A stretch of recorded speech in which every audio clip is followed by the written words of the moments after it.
So if you guys have been following the solicitations from Marvel Comics, the Ultimate Wolverine comic is building up to a civil war. And this is seemingly where it starts, because what this does is this picks up after Wolverine, right? The Winter Soldier has been liberated, which is to say, basically the brainwashing is undone and he's no longer operating as this agent of basically Eurasia, right? So Colossus and Omega Red and Magic, these villains that are looking to just take out any threat that they deem necessary. And he's basically become the Wolverine that we all know and love, the kind of superhero to a degree. But he has this really interesting monologue here where he says, I once served with a fella from some island named Genosha. He told me about the history of that place, told me about a 1,000-year-old ritual, not performed anymore, but it was once the law of the land. To become an adult, the people of Genosha would undergo an exorcism. They purged themselves of the past and emerged renewed. If they didn't, they were doomed to a kind of limbo. They were considered unclean, fodder for demons. They stripped down and covered themselves in chalk, a symbol of purification, that a priest would feed them fungus that'd make them hallucinate. They'd set them out in the wild, and then they would face themselves. And so in a lot of ways, this is just kind of Wolverine coming to terms with the fact that he's not the person he used to be, that now his mind, quote unquote, has been cleaned, and he can basically start setting himself on the path of revenge against those individuals that were using him in the first place, which is kind of the age-old story of Wolverine. But the cool thing about this is that his statement and his belief system here is that those who ran what was basically Weapons Plus in the Ultimate Universe are all going to die. But he doesn't know how far-reaching it goes. Here's where the Civil War aspect starts to come into play. Because following this, Wolverine and what's called the Opposition, basically a handful of mutants that are looking to liberate other mutants that are under the control of Colossus and Illyana and those guys, that they're heading to this place called Snake Island. Now, the Opposition at this point has some very familiar faces. For example, you've got Gambit, you've got Black Widow, Abigail Brand, you've got Kitty Pryde, so that's kind of cool to see. But what they end up saying here is that their job is to get to this place and to free mutants. Now, they're operating on information that they've basically intercepted, so there's no way to know how accurate this information is. The cool thing about this is, of course, we get to see Gambit's powers on full display, and he's absolutely giving like Age of Apocalypse vibes here, right? Days of Future Past. Gambit who's war-torn, different things like that. Like, it is kind of dope to see him. He takes down the fence using his ability to charge kinetic energy, and then takes out the mines throughout the area, doing the exact same thing. What's also kind of cool about this is that it seems like there's some measure of a romantic connection between himself and Kitty Pryde. It's not overly huge. There's not a boatload of stuff that goes on. It's obviously not the same kind of romantic interest that he has with Rogue, but still, right, once this is done, Abigail Brand leads the charge, and they all go up to this facility. But that's where things get weird, because at that point, Wolverine's just like, something's wrong here. And the question's kind of asked, okay, like, what are we talking about? And he's like, where are the guards? And that's where Black Widow kind of mentions, like, you know, I didn't really see any. He's like, me neither, right? And there's no way that they would leave a top secret prison unguarded like this. And that's where Black Widow chimes in and is like, he's right? He's 100% right. Something's wrong. Now, here is one thing to keep in mind here for those of you guys who are relatively new to the Ultimate Universe and you're kind of coming from the main Marvel Universe. The characters are not written the exact same. Some characters like Wolverine are very similar just because of their level of popularity.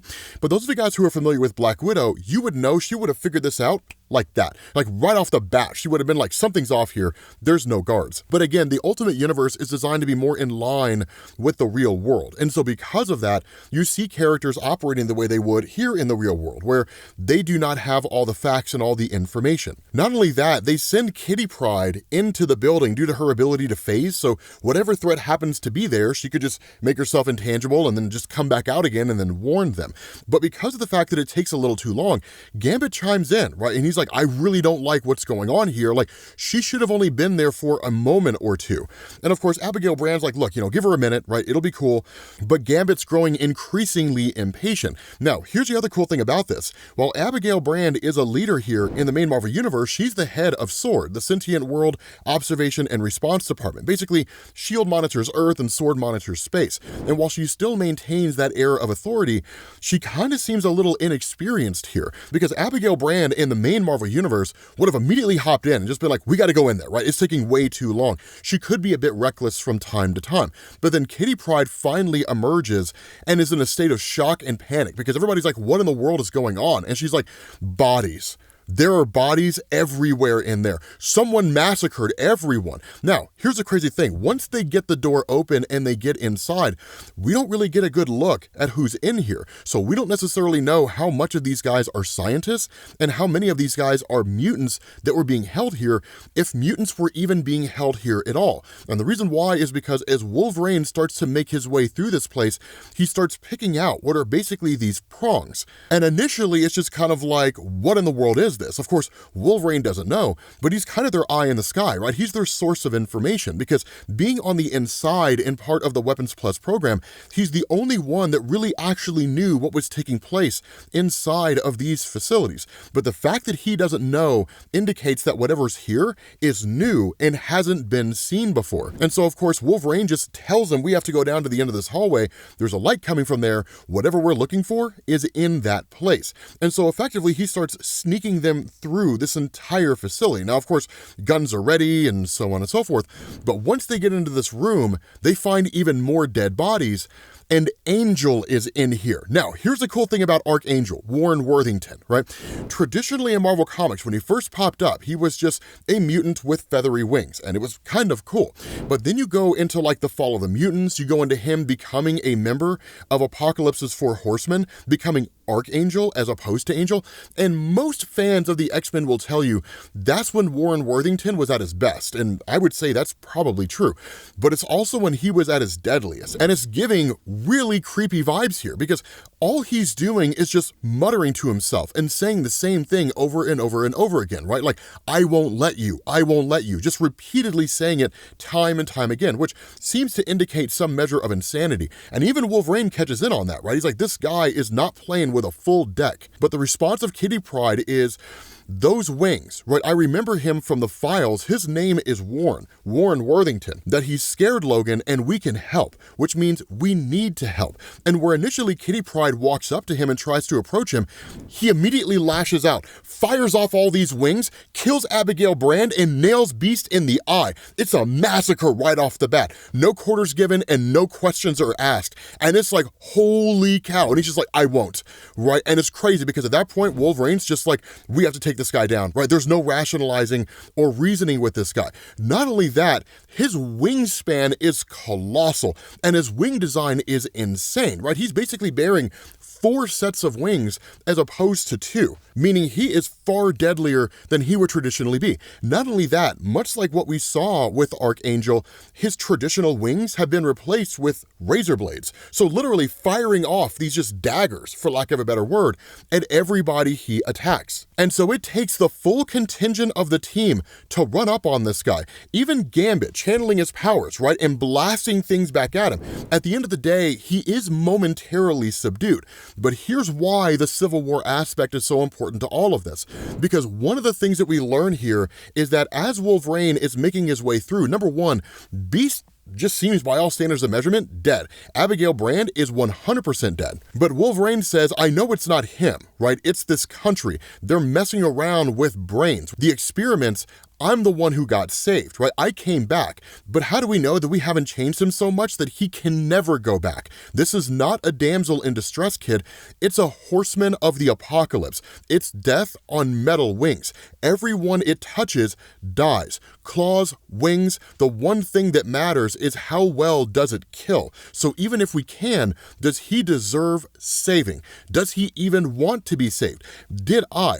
And that's an important distinction here because there is a kind of text-based page at the end of the comic, but what it basically illustrates is that following the escape of Wolverine, that Warren Worthington became the next Winter Soldier specimen. The difference here is that because Wolverine proved to be so successful, much like in the main Marvel universe, right, where basically they started fast-tracking all these weapons programs based on the experiments of Wolverine, Weapon X, all that kind of stuff, that they're doing that here. But they're basically just mass-producing mutants that have been brainwashed and are capable of doing whatever it is that they're told to do. So literally, it's the mutant population being turned against itself, a hallmark of the Civil War. And that's what makes things so fascinating here, is because for the most part, all these guys know that mutants, superheroes, are good guys. They will basically believe in people to the best of their ability. The fact that Wolverine has been saved is an illustration of that. So that moment of hesitation could ultimately be their undoing.